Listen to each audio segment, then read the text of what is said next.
Aye, alright folks, still on the red top. Just noticed this story here. Apparently this is in the entertainment section. I wasn't expecting this though. It says here, this is by Kirsty McStay. Apparently she's the showbiz writer.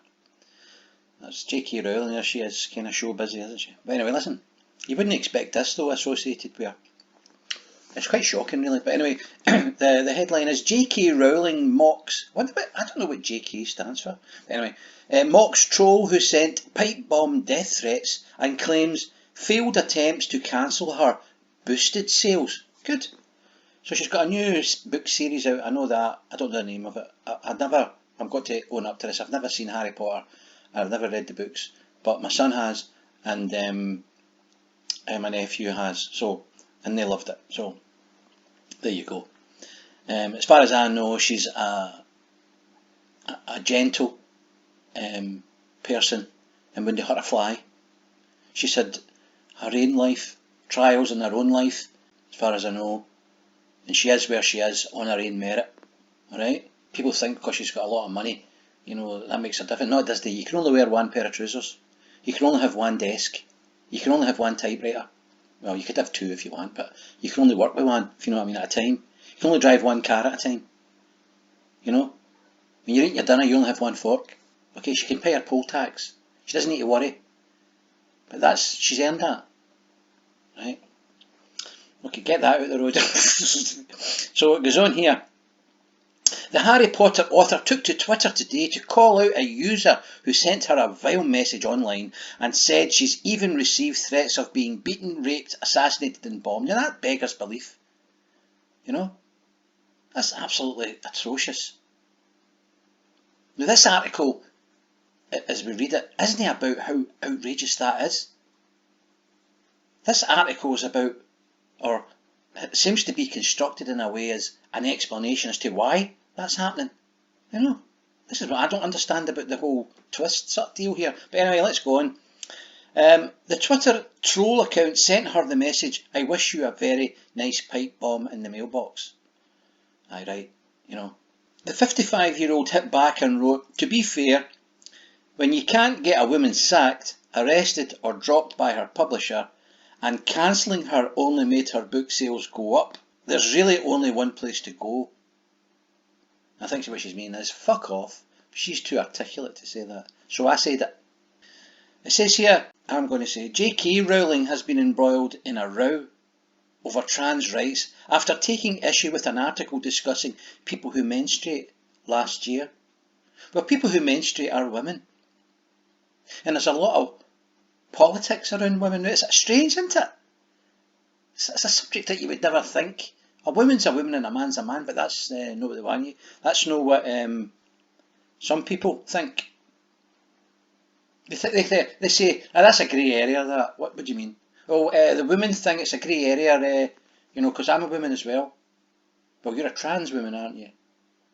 Well, yeah, but, you know, that's a woman, isn't it? So they don't like, I believe this is the issue. Certain trans activists do not like any differentiation between women and trans women. They don't want you to assume you have any rights, i.e. as a woman, that they don't have. Well, hold on a minute. You know, let's just step back a minute. And here's an irony for you. If it wasn't for the hundreds of years that women have fought for women's rights, we wouldn't even be hearing, let's discussing, trans women. Think about that. It's only because women have changed Western society that this is even a subject matter to discuss. Never mind in the record, the Daily Record of all places, right? Anyway, so it says the author later addressed the controversy in a later essay in which she expressed her concerns about the huge explosion in young women wishing to transition. Now we, as guys, as men, tend to think it's men wanting to be women. Well, J.K. Rowling researched it, and she found out, and I think she mentioned in her essay, that there's been a massive increase of young women worldwide, particularly in the US, that wish to transition from being female to male. She goes on to say, I believe, that professionals that deal with these issues have come forward, several notable people have come forward and said that they believe, or they are concerned, that social pressure is in the change in the gender recognition type deal is pushing women that would normally maybe be lesbian, because of family pressures, because of social pressures, to say that they actually feel like men. And that might normalise it a bit, because they'll get sympathy if they say, oh no, I want to change my gender. I'm gender dysphoric, or whatever the word is. I'm not too clued up on it, but that's the general sort of feeling I get from it. And that is alarming, right? Because, there's been lots of articles about people that have had transition surgery or whatever, and who then felt they've made a mistake and have to move back. But the whole deal, I think, is that the activists, the trans activists, are saying, well, no, you can never have any kind of social thing that would make you want to be trans. That's got to come from within. You've got to be born with that. Well, I don't know if that's the case. It used to be the traditional way we thought about it, but things have sort of flipped slightly. When I think I'm not being disrespectful, but when I think of lesbians, I think about the vampire films where they're gorgeous lesbians in the velvet. But that's no reality, right? Know what I'm saying? That's how stupid I am, even to mention that in the context of this article. But that's just a layman's way of looking at stuff, right? But and I find them really attractive. If I let them bite me in the neck and everything, but never mind that. Anyway, so it says here. Let me just move down. That must be our Twitter account, right? I've got a Twitter account, but I only use it to promote this channel. So that's a Twitter account there, right? There's a wee picture there, right? So she says, to be fair, when you can't get a woman sacked, arrested or dropped by her publisher, and cancelling her only made her book sales go up, there's only really one place to go, and as I say, that's fuck off. And that's right. After the Twitter exchange, one follower asked if the comments were in relation to her views on trans people. She said yes, but now hundreds of trans activists have threatened to beat, rape, assassinate and bomb me. I've realised that this movement poses no risk to women whatsoever. That's right. It doesn't. Despite her controversial comments, you see, that's the whole point. What's her name? Kirsten. She hasn't made any controversial points, Kirsten. Right? Or comments. She's been completely normal. She's a normal woman. A normal, gentle, wouldn't hurt a fly woman. Right? Who's got a voice. She's got a voice. And she sees that women's rights can be and will be eroded if we allow what's going on now to progress in the trajectory that it's going. Remember, and this is kind of close to home and it's quite upsetting, but the Scottish Government has enabled a lot of this.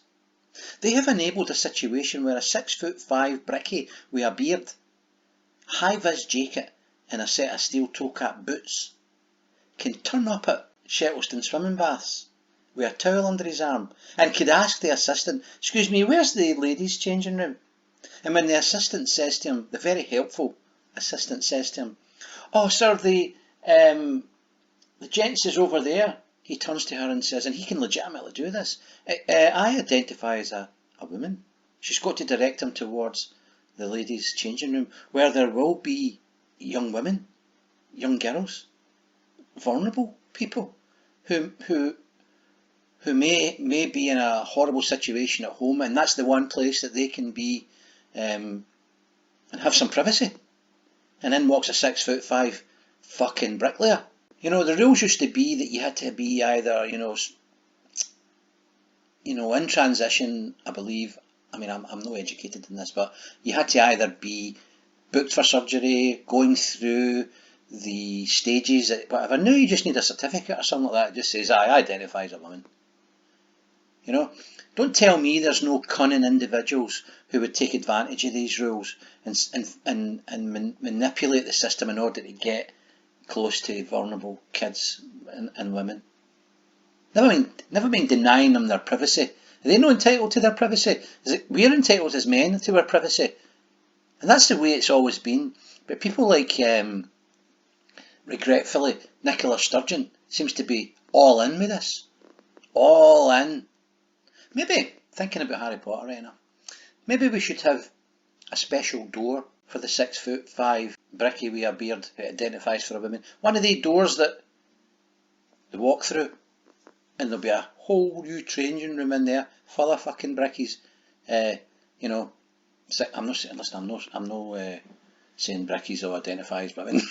I don't want any brickies scheme me any shit, right? Let's get that straight right now. Anyway, I think I've rabbited on for far too long about this, but you get my point. I just cannot stand bullying, and that woman is, as I said before, a gentle, caring person, and that's what this article should be about, and that's what that Kirsten McStay should be saying again and again and again. Any article about J.K. Rowling and anybody saying anything, we should be saying what we would like to do to the people that are threatening her. Listen, J.K. Rowling isn't on her own, right? We are behind J.K. Rowling. That's not just the men and women of Scotland. That's the men and women of Britain. That'll probably be the men and women of Europe and all those countries and the men and women of the Western world. Alright? So, you're not on your own, JK. We all think about you, and that's the way we think about it, right? On the street. Anyway, listen, you like the content, hit the like button, share and subscribe, because that's definitely all I've got to say about that. Peace out. How dare you!